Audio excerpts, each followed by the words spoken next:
Hola, buenas tardes. Mi nombre es José Antonio Banda y agradezco al Instituto Estatal de la Cultura de Guanajuato, a la editorial La Rana, a Fondo Editorial Guanajuato, haberme invitado a hacer esta pequeña lectura y hablarles un poco sobre mi obra en este foro que han abierto, y obviamente al programa El Palacio de los Poetas. Primeramente, pues mis orígenes como lector, digamos que son difusos. Recuerdo un poco que mi madre me compraba libros, que me leían poemas, a manera, pues ya saben, de las canciones de infantiles, de estas rondas que siempre cantan los padres. Y bueno, ahora estoy leyendo desde mi biblioteca, me hice un lector compulsivo con el tiempo, pero recuerdo algunas lecturas que fueron muy agradables para mí durante la final de la primaria y la secundaria, ¿no?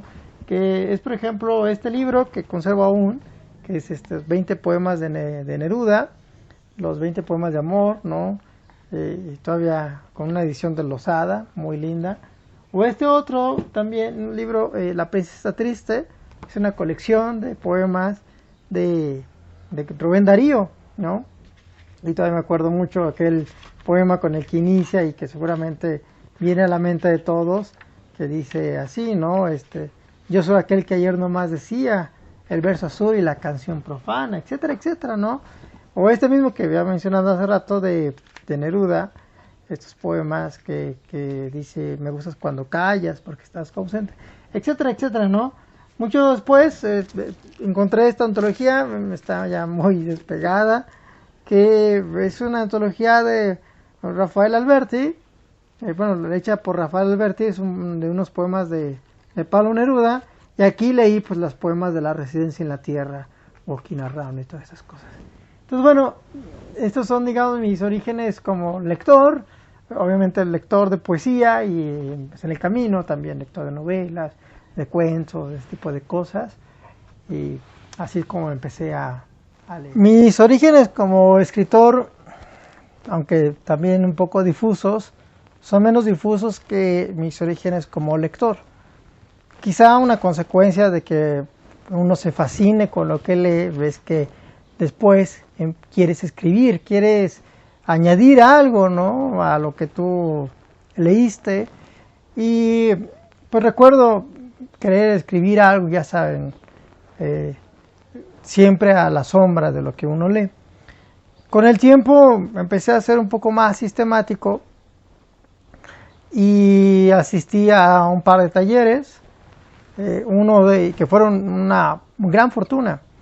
Un primer taller al que me acerqué fue al taller de Baudelio Camarillo, una vez que llegó aquí a Irapuato, y bueno, aprender con él también fue una revelación, porque a pesar de que tenía una lectura un poco más moderna, la de Neruda un poco más contemporánea, quiero decir, pues con Baudelio encontré toda la gran cantidad de autores que han escrito, sobre todo a partir de los años 80 a la fecha, y fue pues primero un poco de shock y un poco de maravilla, porque no pensé que la poesía pudiera escribirse de esa manera, y entonces bueno, fui comprendiendo más cosas. Posteriormente me encontré con otro taller privado con Fernando Robles Femat, y ahí digamos la lectura de poesía disminuyó un poco para más bien aumentar la lectura crítica, lectura de los recursos retóricos, de algunos poemas, igual que añadieran estas cosas. Y pues con Fernando Robles encontré la lectura de Octavio Paz, que fue gran reveladora para mí. Posteriormente fui a hacer estudios de posgrado al extranjero, estudios de ingeniería, porque aunque no lo he comentado, mis estudios iniciales de profesionales son de ingeniería en sistemas computacionales. Después hice una especialización para finalmente desembocar una maestría en literatura hispanoamericana. Pero durante ese viaje de estudios en Madrid tuve la fortuna de encontrarme con el poeta Tomás Segovia y algunas cosas que platicaba, algunas lecturas que yo había hecho de muy primerizas de sus poemas, pues me dieron a entender también que tenía que moverme por otro lado, ¿no? Ser un poco más consciente de lo que es el fenómeno poético y no pensar tanto la poesía, sino algo que había en el discurso. Y para mí fue sumamente gratificante. Y ahí también muy extraño me encontré con la figura otra vez de Paz. Y obviamente uno en el extranjero revalora mucho lo que es su país, su tradición, su lengua, a pesar de que vivía en España, donde obviamente no se habla el español, pero ahí me encontré bien con una lengua más mexicana, ¿no? Una forma de hablar más de mi ciudad, más de mi... Y bueno, de ahí después brotó un cierto tipo de poesía. Y bueno, esos digamos como mis orígenes como escritor, ¿no? Posteriormente ahí fui sistematizando más las cosas, me fui encontrando con otros amigos y empecé a escribir en estos pequeños cuadernos, ¿no? Que como traigo en la mano, y empecé a escribir muchos cuadernos. A la fecha llevo 56 cuadernos escritos, no de todos en los cuadernos hay poemas, en algunos hay fragmentos de cualquier cosa, ¿no? Y anotaciones y lecturas, pero bueno, es una forma en la que yo fui sistematizando mis lecturas, mi escritura sobre todo, y a la larga pues han resultado en los 2 libros que leeré un poco más adelante. El Instituto de Cultura me ha pedido hablar acerca de mi poética o esta visión que tengo de la poesía, y digamos que siempre ha sido un poco difusa, ¿no? Como todo poeta primerizo, comencé haciendo poemas de circunstancias, pues ya se sabe, ¿no? Que la muchacha no te hace caso, o que no te sale un examen, o no sé, o ves las noticias, o por ejemplo, ¿no? El coronavirus es un gran tema, y entonces hay que escribir sobre eso, ¿no? Y bueno, de eso escribía poemas de circunstancias, y básicamente mi primer libro, Teoría de la Desolación, del que más adelante leeré un poco las cosas, salieron como poemas de circunstancias. Y fui poco a poco puliéndolo, también con las lecturas, lo que fui absorbiendo, y más que nada pasó después a pensar la poesía como una visión, como un momento de ruptura en el tiempo, como un gran lenguaje. Entonces, un lenguaje que se aparece, ¿no? Una cuestión muy romántica, y empecé a escribir poemas más sobre este pensamiento de que la poesía es un medio, o en un medio en ese momento, para alcanzar un cierto origen o un cierto momento donde, digamos, nuestra decisión actual o lo que quiera llamarse, comenzó. Y entonces son poemas más de exploración, y de ahí pues nace todo este filón que da como resultado los poemas del Río Interior. Posteriormente, actualmente más bien, he llegado a un momento como de crisis, entonces empiezo a dudar un poco de eso, empiezo a criticar esa visión, y son poemas un poco más irónicos, quizá más contemporáneos, donde hay elementos indudablemente, digamos, extrapoéticos que entran en mis poemas muy recientes, y que también en esos poemas entran obviamente este filón de la violencia, ¿no? Entonces, bueno, digamos, lo que es mi visión de la poesía pues ha cambiado, ¿no? Como todos, de algo muy circunstancial, de no sabes por qué, pero escribes algo que parece bonito, a algo ya muy consciente del lenguaje y todo, y en fin, ¿no? Ahora, pues leeré algunos poemas de mis libros, digamos, pensando en esta visión un poco, a lo mejor un poco cursi. Me voy a trasladar al jardín de mi casa y voy a leer los poemas que en orden histórico, desde los primeros poemas que escribí y que fueron publicados, o que tuvieron alguna mención, hasta los últimos poemas, ¿no? Así que espero que disfruten de la lectura. Voy a comenzar leyendo poemas de mi primer libro, Teoría de la Desolación. Comenzaré con el primero, que se llama Niebla entre ruinas. La niebla camina sobre las ruinas de lo que he perdido. esos ojos, esa noche, ese sueño, ese nombre impronunciable entre los dientes del silencio, este querer decir sin abrir los párpados, las sombras del espejo, ese lugar donde se quiebra el horizonte. No sé si he comprendido la terrible vastedad de las olas, invento el silencio o la noche, las dulces campanadas o la lluvia, ese instante inocente, ese canto al mundo o a la nada, ese rumor de vidrios quebrándose. La niebla cárdena me impide hablar, decir las cosas con soltura, intentar el poema o el insomnio, la quebrada lejanía del paisaje, este pensar a solas, tan a solas en habitaciones alquiladas al olvido. Una estrella hunde sus raíces en el Golfo de México, el mar golpea la quietud de los muelles, esos ojos, esa noche, esa línea de la mano que adivino tan recta en los sueños, esa hora condenada a la muerte, esas ruinas de la memoria que la niebla poco a poco descubre. Este libro está hecho básicamente por poemas de circunstancias. Esas circunstancias, recuerdo una muy jocosa, por la que escribí el siguiente poema que casi nunca he leído, aún no sé por qué. Se llama Poema de sábado por la tarde. Habrá tiempo, claro que habrá tiempo, de preparar el viaje, las maletas, los caminos que habremos de recorrer ahora que es hora de mirar los pasos y las indecisiones de siempre. Habrá tiempo, claro que habrá tiempo, en las tardes de sábado, para beber al fondo de los días el desván de la calvicie, los ojos donde olvidaremos las flores sembradas día a día en el siempre deseado jardín del hogar. Y claro que habrá tiempo para mirar el televisor, oír la radio con su voz de gárgola. Habrá tiempo para los calcetines de domingo y bailar el twist de los abuelos y sentirnos solitarios, terriblemente solitarios en los valles nocturnos. Habrá tiempo, claro que habrá tiempo para las indecisiones de siempre, las grandes indecisiones del verano, y todo habrá valido la pena.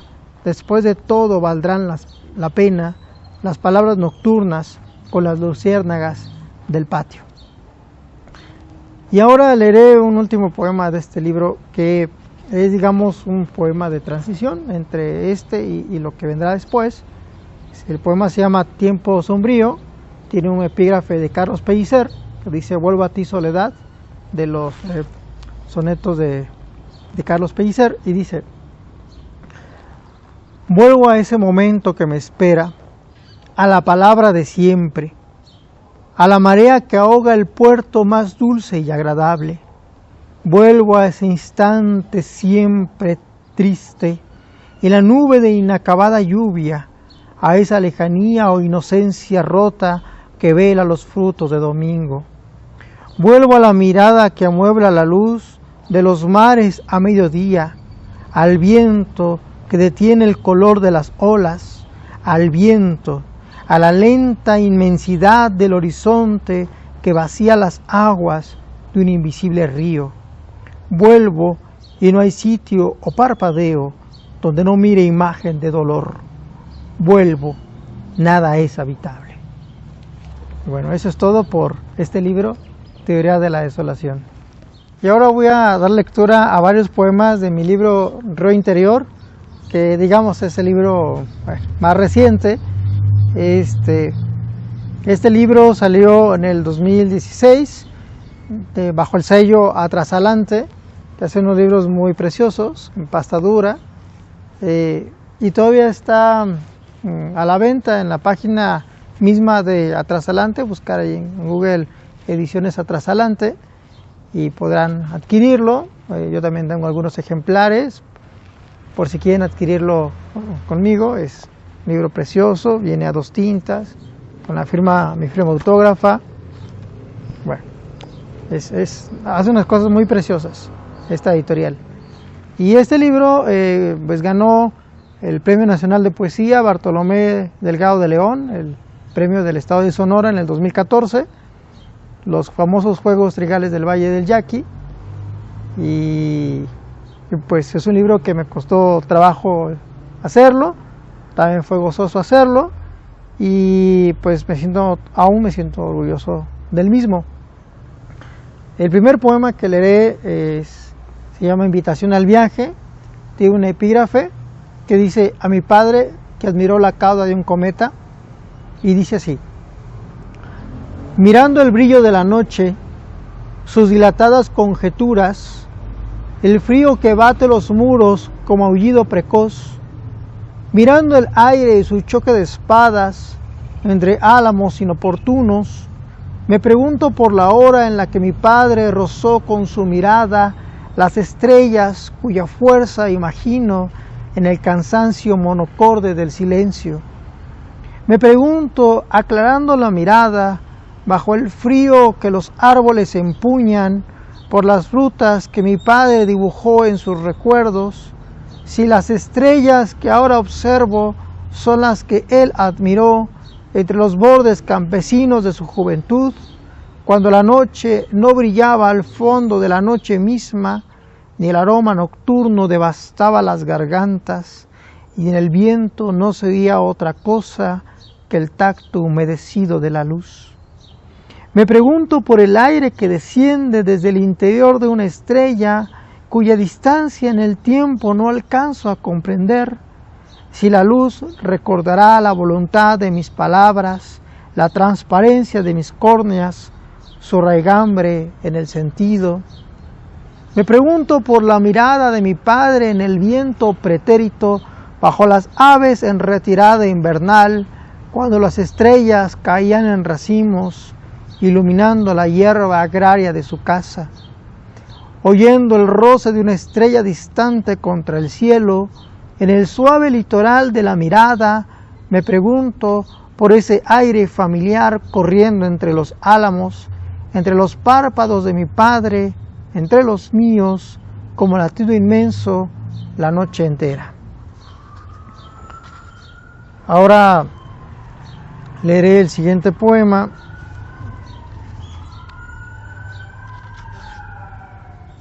que dice así, ¿no? Que finaliza la primera sección. Se llama Espejo Castellano y tiene un epígrafe de Antonio Cisneros que dice: solo por la pasión me reconozco. Dice así: todavía recuerdas la avenida del llano castellano, a una sombra descender con sus zapatos recién pulidos, la mañana de rasgos monocordes. Todavía miras a esa hora apenas floreciente la joven errancia de un hombre por la llanura. La miras borrar los pliegues de su abrigo, entrar cargada de naufragios en el trivial espejo de un conjunto de oficinas. Pero ese hombre no eres tú.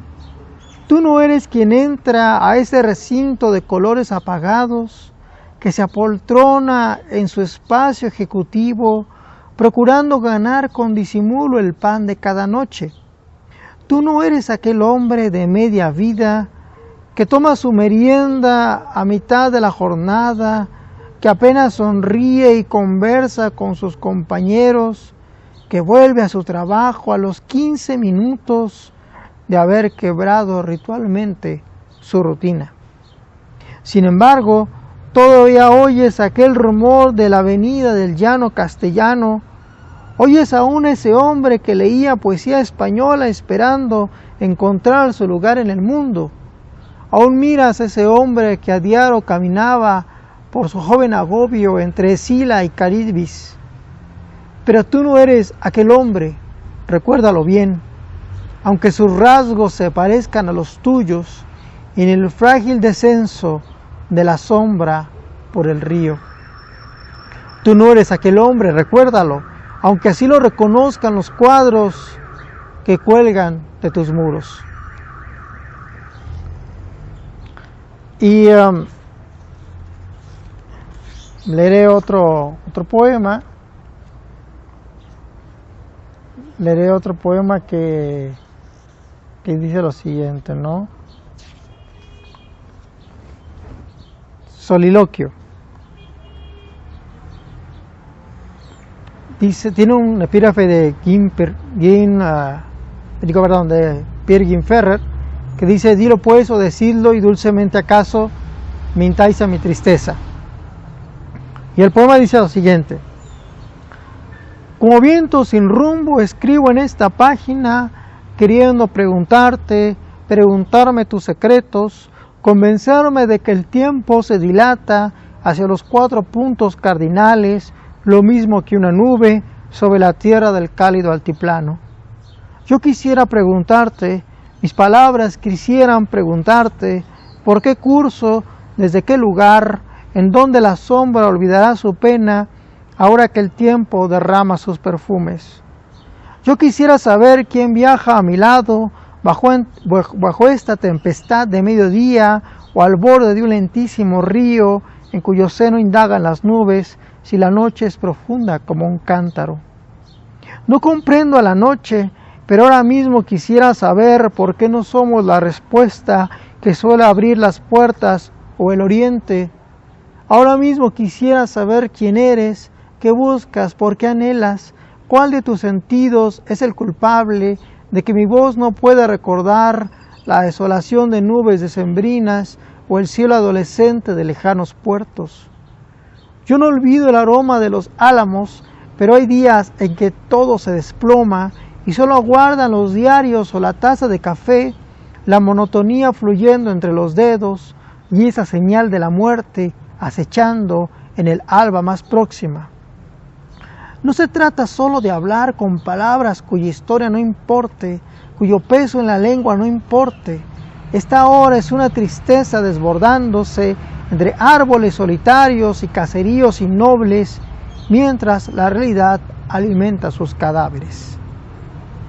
He pasado muchas horas queriendo preguntarme a lo largo del camino por qué debo creer otra vez en las palabras, si otro volverá a esos arduos elementos donde pretendí domar mi soledad entre números y libros, esforzándome por hacer razonable mi deseo. Yo no sé por qué ha caído sobre mí una gran tristeza, pero hay días en los que quisiera escapar a donde el olvido encuentra su justa morada. Mas habrá de pasar mucho tiempo, habrán de olvidarse todas las nubes y el oriente, las lágrimas del río soñado por los hombres. Habrán de perecer todas las flores o el mundo para mirar de frente a esa íntima respuesta tuya en donde crecen los álamos antiguos y la soledad no ramifica su gloria. Y ahora voy a leer el último poema, se titula Río Interior, que tiene un epígrafe de Alejandro Palizada que dice: elegimos una mentira, que todo sea posible. Bueno, el poema dice así: en la ventana la ciudad dibuja sus arterias como mapa habitado por la ruina, olas en fuga, perlas subvertidas, archipiélagos a la deriva del tiempo. Elijo sin embargo las oraciones en piedra, el paraíso continental que persigo, que sueño, que descubro en la quemadura del silencio, palabra que franquea el paso de las horas, puño de luz que golpea y golpea nombrando verdades inminentes. Elijo el paraíso continental duramente esperado en la boca ávida del lenguaje primordial, el centro del mundo, la revelación no prevista en una promesa de hace muchos años. Dolor, los sauces mueren a la espera de los ríos y la enunciación huérfana de la palabra redentora. Elijo la tierra de mi juventud, el polvo constructor de ciudades por donde se entrevé el mundo, el olvido de pronombres que nos separan unos de otros, la luz bajo los puentes. Elijo la posibilidad de una hora solidaria con nuestro solitario origen de ahogo y ceniza, nombre cuyo acento descansa en el rumor inabarcable de las olas, sílaba que desconoce toda diferencia. Elijo el fondo de los ríos, el ojo que todo lo ve y golpea el interior de las campanas, el interior de sí mismo, la conciencia duramente esculpida bajo el yugo de un claustro ciego. Nuestra vida, un corazón que late a la vera de las máscaras, orden fijado por la sangre, callado latir de la plegaria rota de nuestra historia. Elijo entender la hendidura de la noche, las 400 voces de los pájaros, el poema que echa raíces, crece y se expande, que alza los brazos y nos lanza fuera de nosotros hacia el complicado algoritmo de la sangre, hacia la hiriente elección de la sangre. Elijo la mirada que anuncia al mundo verdadero. Bueno, esos son los poemas de Río Interior. Solo resta agradecerles su paciencia al ver este video, el recorrido que hice, las lecturas, y por supuesto a las instituciones convocantes, al Instituto Estatal de la Cultura de Guanajuato, a la editorial La Rana, a Fondo Editorial Guanajuato, quienes han creado este espacio, el Palacio de los Poetas, dentro del foro virtual del libro, ese claro objeto del confinamiento. Muchas gracias a todos. Hasta luego.